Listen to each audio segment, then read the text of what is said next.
Your Excellencies, the two presidents of the two houses of the Nepalese Parliament, Excellencies, distinguished ministers, parliamentarians, and friends. Allow me, before I start, to express my deep gratitude for the wonderful hospitality that the government and the people of Nepal has provided to me during these 3 days. All the facilities that were put at my disposal have transformed this visit in an enormous success. I learned a lot, and I commit to use what I learned to support Nepal in your struggle against climate change and for development of your country. When I am here, I am twice at home. I'm at home because I am in Nepal, and I'm at home because I am in a parliament. And I was 18 years in my own parliament. So allow me to call you dear colleagues. It is an honor to be here with you today and a privilege to be back in beautiful Nepal. My first visit was in 1978. And every time I have visited, I have been astounded. And this trip has been no exception. What I've seen and experienced in the past few days will stay with me always. The sunlight hitting the Himalayas, the warmth of the people, the richness of your cultural diversity, and of course, the sanctity of Lumbini. I thank the government of Nepal for your invitation, your hospitality, and your welcome to me and to my delegation. Excellencies, we meet today amidst a world in turmoil. Decades of progress on poverty and hunger are being reversed in large parts of the world. Inflation is undermining household and national budgets. Families and countries alike face financial crises. Women are underrepresented and underpaid. And I recognize the enormous effort that Nepal is doing in the way for gender equality, full gender equality, and I praise your efforts and its results. Violence and conflict abound. While the conflict in the Middle East is thousands of miles away, Nepalis were among the many victims of Hamas' brutal attacks in Israel. I send my sincere condolences to the families of the 10 Nepalese students who were killed and express my best wishes for the safe return of Mr. Bipin Joshi, who is missing. Distinguished parliamentarians, as geopolitical tensions rise, global divisions are becoming deeper and more dangerous. And smaller countries fear becoming collateral damage in competition between the great powers. And climate catastrophe is accelerating with a deadly force. In responding to this crisis, the world could learn much from Nepal. This country is a promoter of peace, a champion of multilateralism, and a staunch supporter of sustainable development and climate action. Nestled between two great powers, you have forged your own paths to safeguard your sovereignty and your independence. And your journey over the past 20 years has been wonderful to see. A new republic with a new constitution has the UN Charter at its heart. You were quick to embrace the Sustainable Development Goals and are making progress on many of them, independently of the difficult financial conditions that developing countries face in today's unfair world. Your country has successfully calmed the storms of conflict and moved from war to peace, a process the United Nations has been proud to support. Dear parliamentarian colleagues, Nepal does not stand still. Your dynamic story of progress continues today. Your graduation from least developed countries status is imminent, and the United Nations is committed to supporting a smooth transition. And you are preparing the final stages of our Nepal's-led peace process, healing the wounds of war through transitional justice. A process to bring peace to victims, families and communities haunted by questions and scared by injustice, and help put the past to rest. Transitional justice can play a vital role in securing lasting peace, but we all know it's not easy. By nature, is a delicate and complex process. We know that transitional justice has the greatest chance of success when it is inclusive, comprehensive, and has victims at its heart. When it centers on truth, reparation, and justice, when women participate fully, and when all victims of human rights violations can find meaningful redress. And I welcome efforts here in Nepal to drive progress and find solutions in this regard. And I want to tell you are not alone. The United Nations, respecting the Nepalese leadership of this process, stands ready to support you with your victim-centered process and its implementation in line with international standards, your own Supreme Court's rulings. The United Nations and Nepal are old friends. Our cooperation runs deep. Nepal has long been a cherished member of the UN family and a powerful voice for developing countries, most recently as chair of the Least Developed Countries Group. And this relatively small country compared with the big powers has made an outsized contribution to international peace. Of all the countries on Earth, Nepal is the second largest contributor of troops to United Nations missions, military and police. I'm sincerely grateful to the Nepali people for their dedication, their courage, and their service in peacekeeping.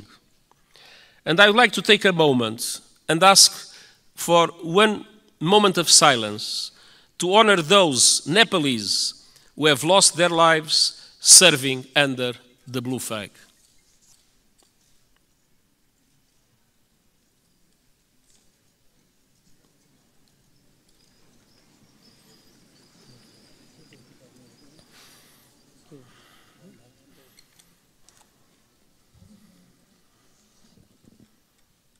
हामी मौन धारणको लागि 1 minute साथ दिनेछौं।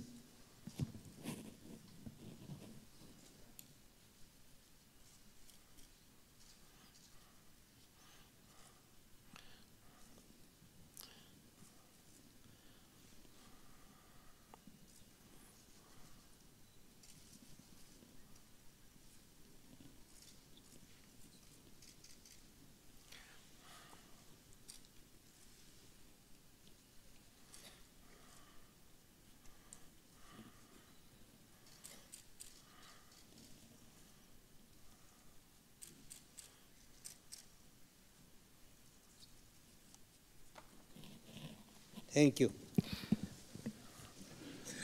Their memory will never be forgotten, and the United Nations is proud of the exceptional contribution of Nepalese soldiers and police officers in our peacekeeping missions. Dear parliamentarian colleagues, on climate action, Nepal is a frontrunner. You are on target to reach net zero emissions by 2045. Thanks to extraordinary reforestation efforts, trees now cover almost half of the country. And you are one of the pioneers of the Early Warning Systems for All initiative, which aims to protect every person on Earth by 2027. Yet, global crises are hitting Nepal hard, as they are developing countries around the world.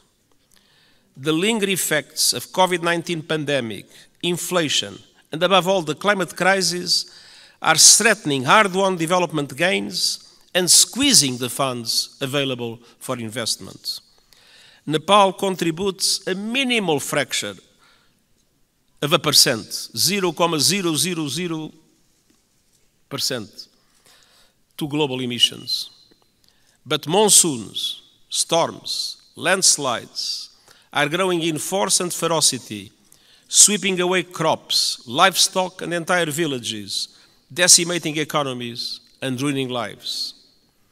In August, landslides caused by heavy rains caused devastation and killed scores of people. And glaciers are melting at record levels. I was a witness. Nepal has lost close to a third of its size in just over 30 years. The effect is devastating. Swollen lakes bursting, rivers and seas rising, cultures threatened, and mountainsides exposed, inflaming the risk of landslides, and avalanche. Threats will continue mounting. Himalayan glaciers provide fresh water to over 1 billion people. As they shrink, so do river flows. In the future, now we have too much floods, but one day in the future, Himalayan rivers like the Indus, the Ganges, and the Brahmaputra will have their flow severely limited. Combined with saltwater intrusion, that will decimate deltas in this region and beyond. That could mean low-lying communities and entire countries erased forever. Millions of people on the move and fierce competition for water and land. Nepal is now one of the countries that is suffering the most, but other South Asian countries might become in the future terrible victims of the receding glaciers of Nepal. Dear parliamentarian colleagues, what is happening in this country as a result of climate change is an appalling injustice and a searing indictment of the fossil fuel age. I am deeply concerned by those communities in Nepal facing the brutal impacts of the climate crisis. The United Nations stands with them. The world must do the same. That was one of the reasons why I took profit of my visit to the Everest base camp to issue a video for the whole world showing the drama of receding glaciers and the impacts that will have in the future. Nepal and other developing countries need far greater international support to aid development, accelerate climate action, and weather the current global storms. I have proposed a Sustainable Development Goals stimulus that would release at least $500 billion a year in affordable long-term finance for sustainable development and climate action in developing countries like Nepal. Member States welcomed the proposal at the General Assembly last month and committed to advance it. I call on them to take action now to make these commitments a reality. Unfortunately, in our world, many times people announce commitments and then do not implement those commitments. These commitments about finance for developing countries and climate action must be implemented.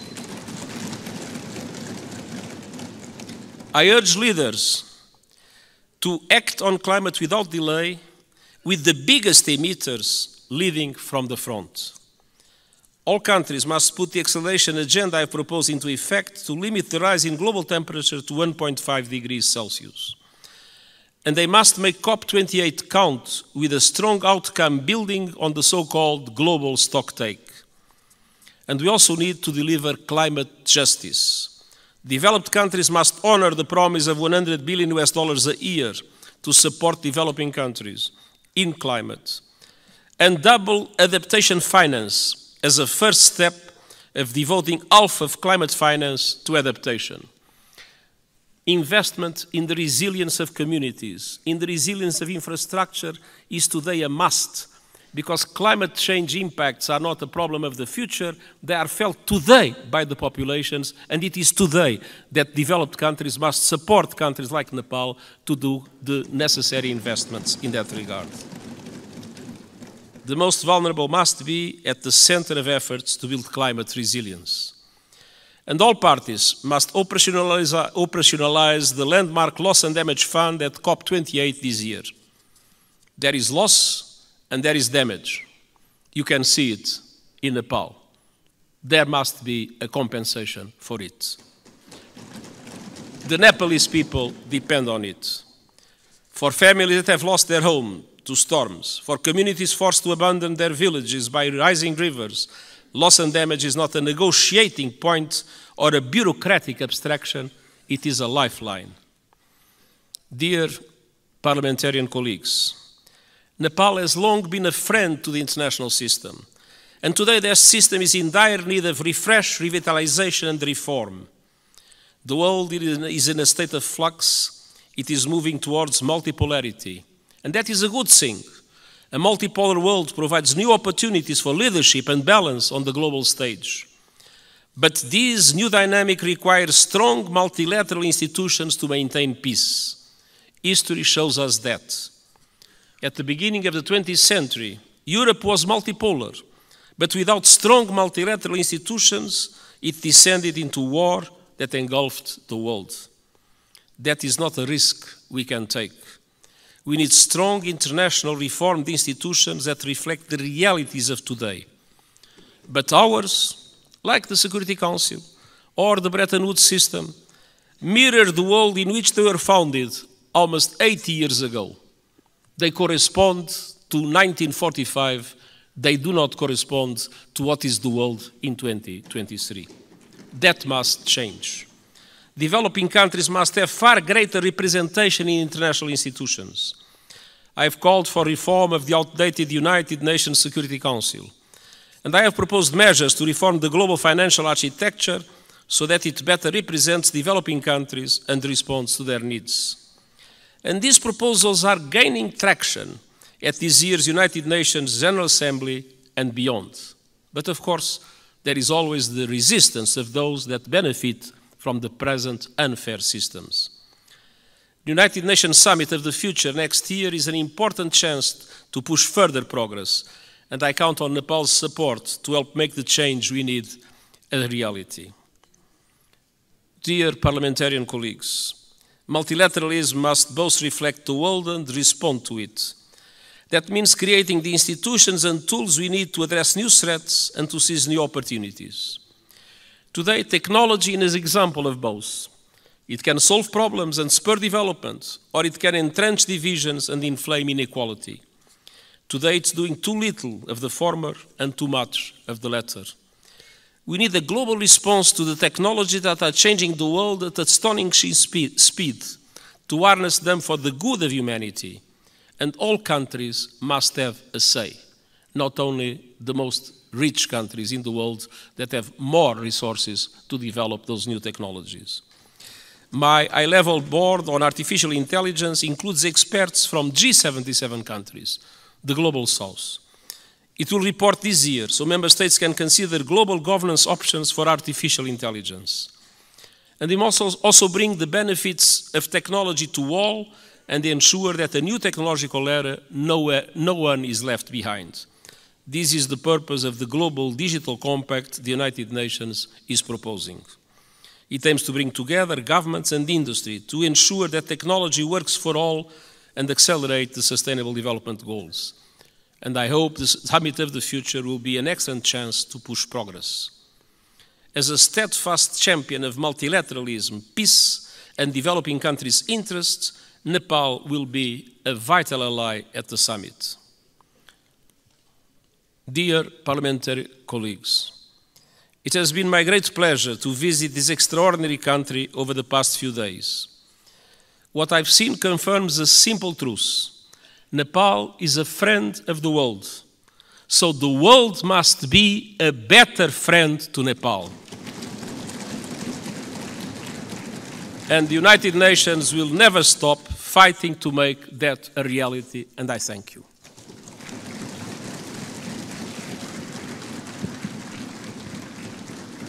अब म महामहिम Antonio गुटेरेसलाई आसन ग्रहण गर्न आग्रह गर्दछु. Now I would like to request his excellency to be seated.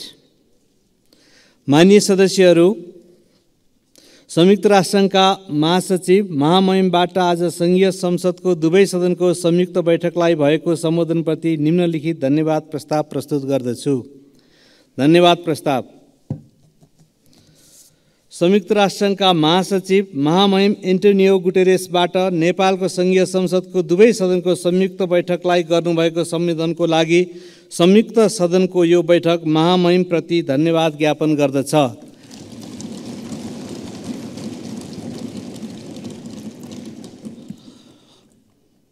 Motion of thanks. This joint sitting of the Federal Parliament of Nepal expresses its gratitude to the Secretary General of the United Nations, His Excellency Antonio Guterres, for his address to the joint sitting of the both houses of the Federal Parliament.